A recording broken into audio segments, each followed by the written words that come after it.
the shadow at the edge of the woods. In a small, sleepy town in Vermont, there was a dense, dark forest that everyone avoided. Locals spoke in hushed tones about the shadows that lurked at its edge, but no one dared to venture in, except for Mark, a skeptical journalist always looking for a good story. Mark had heard the rumors. Shadows that moved on their own, whispers carried on the wind, and a chilling presence that made the hair on the back of your neck stand up. He thought it was all nonsense, of course, but he needed an article for the paper. So, with his camera and notepad, he set off into the woods just as the sun dipped below the horizon. The deeper he went, the colder it got.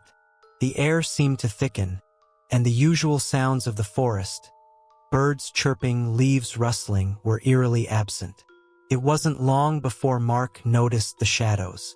At first, they seemed like ordinary tricks of the light, but as the twilight deepened, they grew darker and more defined, moving in unnatural ways. Mark snapped a few pictures, noting how the shadows seemed to twist and stretch towards him. His breath fogged in front of him, and he could feel his heart racing. That's when he saw it. A figure, barely more than a silhouette, standing at the edge of a clearing. It was tall, impossibly so, with limbs that seemed too long and fingers that ended in sharp points. He raised his camera, but the figure vanished before he could take a shot. He felt a cold dread seep into his bones. The shadows around him seemed to thicken, closing in. Mark tried to run, but it was like the ground itself was pulling him back. Panic set in, and he could feel his vision narrowing. Just as he felt the shadows begin to swallow him, a sudden burst of light cut through the darkness. Mark stumbled forward, gasping for breath, as a group of locals with flashlights appeared. They pulled him out of the woods, but not before he glanced back and saw the figure once more, watching from the shadows, its eyes glowing faintly. The locals never spoke of what they saw, and Mark's pictures came out blank. But he knew, deep down, that something in those woods was waiting, watching. He left the town the next day, but the memory of the shadows followed him, a chilling reminder of the unknown lurking just beyond the edge of the light. The lake's secret. On the outskirts of a quiet lakeside town, there was a body of water that no one swam in. The locals called it Dead Man's Lake, named after the eerie fog that lingered over its surface and the legend of a man who drowned there years ago. Lisa, a college student on break, dismissed the stories as superstitious nonsense. She was drawn to the lake's stillness and wanted a peaceful place to unwind. One evening, just before sunset, Lisa decided to take her kayak out on the lake. The water was calm, the air still. As she paddled toward the center, she felt a sudden chill, despite the warm weather. She glanced around and noticed a peculiar mist forming, swirling gently above the water. Dismissing it as a trick of the cooling air, she continued to paddle. A soft, haunting melody seemed to float on the air, just barely audible. It was soothing, almost hypnotic. Lisa stopped paddling, listening intently. The mist thickened, and the water around her kayak began to ripple. She felt an uneasy sensation, as if something was watching her.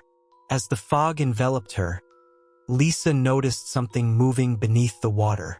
It was faint at first, but then she saw them, pale, ghostly hands reaching up towards her kayak. Panic surged through her, and she tried to paddle away, but the water seemed to pull her back. The hands clawed at the kayak, rocking it violently. In her struggle, Lisa's paddle slipped from her grasp and disappeared into the depths. The haunting melody grew louder, now filled with sorrow. The hands were relentless, pulling her kayak towards the center of the lake. Lisa screamed for help, but her voice was swallowed by the dense fog.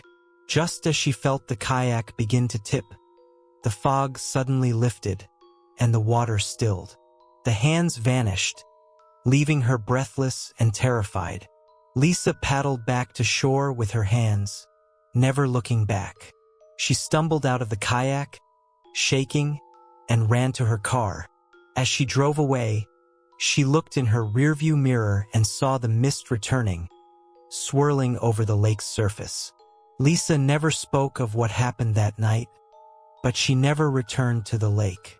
The melody she heard sometimes haunted her dreams, and she couldn't shake the feeling that something in that water was waiting, calling out for its next victim. The house on Whisper Lane. There was a house on Whisper Lane that had been abandoned for as long as anyone could remember. The windows were boarded up, the paint peeled away, and the garden was overgrown with weeds. Locals claimed it was haunted, but no one could ever say exactly by what. Jenna, new to the town and curious by nature, decided to explore the house, despite the warnings. Armed with a flashlight and her phone for recording, Jenna entered the house just as dusk settled in. The air inside was thick with dust, and the floorboards creaked under her weight. She walked through the rooms, noting the old furniture left behind and the eerie silence that filled the space. There was something unsettling about the place, but Jenna couldn't quite put her finger on it. As she moved deeper into the house, Jenna heard faint voices, like distant whispers. She paused, straining to listen. The whispers grew louder, more distinct, but she couldn't make out what they were saying. Her heart pounded in her chest as she followed the sound to a small, dimly lit room at the back of the house. Inside the room, the air felt colder. On an old wooden table, there was a dusty, cracked mirror. As Jenna approached, the whispers became clearer. They seemed to come from the mirror itself. She hesitated, then reached out to touch it. The moment her fingers brushed the surface, the room plunged into darkness. Panic set in, and Jenna stumbled back, dropping her flashlight. The whispers turned into frantic murmurs, surrounding her. She fumbled for her phone, using the screen's light to find the flashlight. When she picked it up and turned it on, she saw her reflection in the mirror, but it wasn't just her. Behind her stood a shadowy figure, barely visible in the dim light. Jenna spun around, but the room was empty. She turned back to the mirror, and the figure was gone. The whispers, however, remained, growing louder and more desperate. They seemed to be pleading, begging for help. Jenna, terrified, backed out of the room, the flashlight beam shaking in her hand. As she fled the house, the whispers followed her, echoing in her ears. She burst through the front door and ran to the street, gasping for breath. The house loomed behind her, silent and dark. Jenna looked back, half expecting to see the shadowy figure standing in the doorway, but there was nothing. She never spoke of what happened in the house, but the whispers haunted her. She would sometimes hear them at night, soft and pleading. No one ever went back to the house on Whisper Lane, and it remained abandoned, a silent sentinel of whatever haunted it.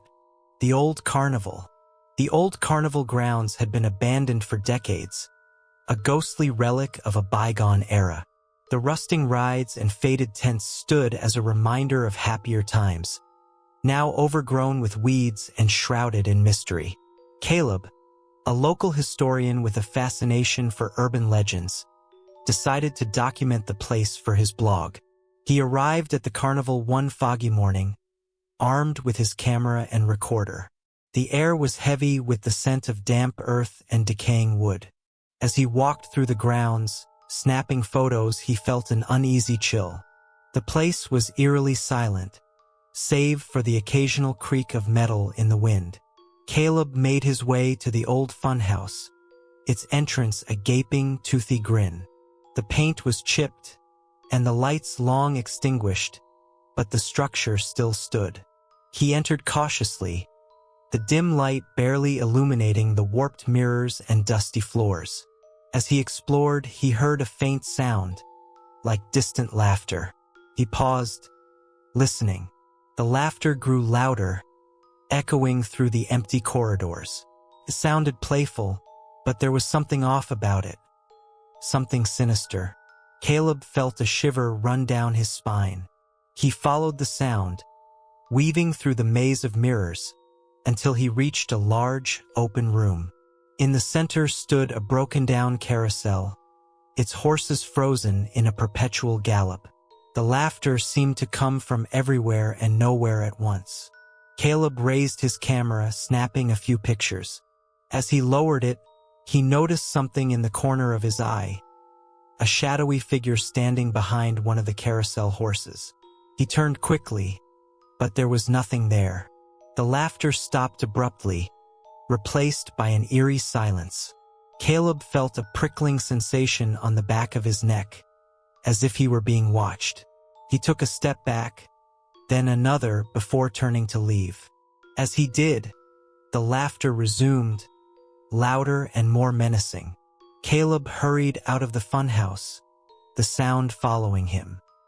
He ran through the carnival grounds, the laughter echoing in his ears, mingling with the creaking of the old rides. He didn't stop until he reached his car, breathless and shaking. As he fumbled with his keys, he looked back at the carnival. In the fog, he saw the faint outline of a figure standing at the entrance of the funhouse, watching him. He left in a hurry, but the experience stayed with him. The photos he took revealed nothing unusual, but the recording captured the laughter, chilling and unmistakable. Caleb never returned to the carnival grounds, and the locals continued to avoid the place, whispering of the ghostly laughter that sometimes echoed through the foggy mornings.